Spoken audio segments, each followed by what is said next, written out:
Do you want to be able to fix TikTok search bar not showing videos? Well, then you have come to the perfect video, because in this video, I'm going to show you step by step exactly how to fix this. But it is very important that you do watch this video and follow along step by step for it to work, just so you know. And the first step is going to be for us to go into our TikTok app. And as you can see, I'm currently on my TikTok app right here. And then you need to come to your profile. Now, when you're on your profile, then what you're going to do is to firstly click on the three lines in the top right corner. So click on the three lines.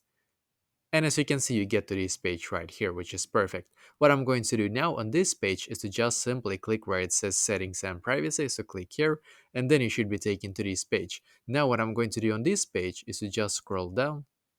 Keep scrolling down until you can see where it says report a problem, and click here.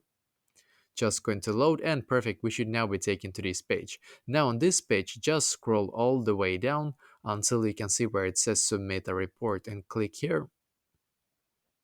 Just going to load, and perfect. Now in here we can actually contact the TikTok customer support, and they are the ones that can help us with this. So you need to write like this to them now: I am having issues with my search bar not showing videos. I need this to be fixed for my account. So basically, you need to only write like this: I am having issues with my search bar not showing videos. I need this to be fixed for my account. Now click on submit. And what you're going to do now is to wait about 1 to 2 business days for the TikTok support to see this. And hopefully, after they have seen this, then this should be fixed for you. So let me know in the comments below. Maybe if you have any questions, and I will try to answer to as many as I can. And also, I wish you the best day.